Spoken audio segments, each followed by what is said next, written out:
Və elmi yayınların qədir qiyməti olmayanda fəsadlar olur. Və fəsadlardan biri və ən böyüklərindən birini xatırlatmaq istəyirəm. Məsələn, rafizlər. Görürsünüz, sahabələrə hörmət qoymadıqlarına görə, sahabələri təyin etdiklərini görə, sahabələrin qədir qiymətlərini aşağı saldıqlarına görə nə qədər şeylərdən məhrumdurlar.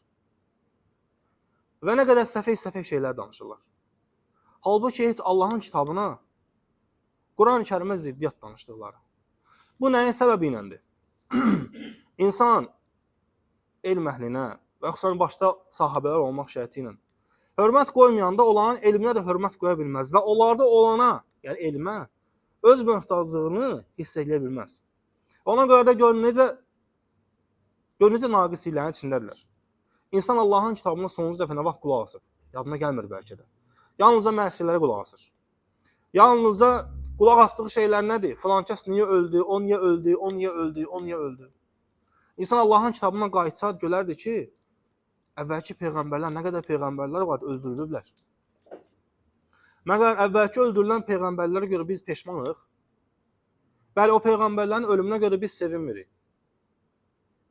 Əvvəlki peyğəmbərlər də öldürülürlər qövmləri tərəfindən. Necə ki, Allah Teala kitabında buyurur ki, onlara, yəni kitab əhlinə və kitab əhlinə bənzi başqa qövmlər həmçinin onlara haqqı çatdıran bir peyğəmbər gələndə, onlar həmən peyğəmbəri ya yalanlayırdılar, ya da gücləri çatırdısa, imkan isə öldürürlər.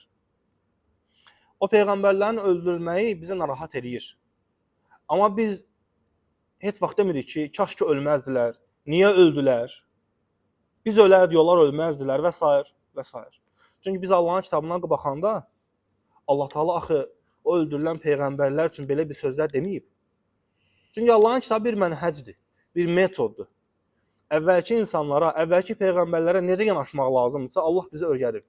Və bu insanlar da sahabələri tərk etdiklərini görə artıq Qurandan məhrum qalırlar, Quranı tərk ediblər. Və Quranı tərk etdiklərini görə artıq insanlarla necə müamilə etmək lazımdırsa, necə davranmaq lazımdırsa, onu da itiriblər. Ona görə insan belədir. İnsan elm əhlini tərk etdikcə qəribə şeylər ortaya gətirir.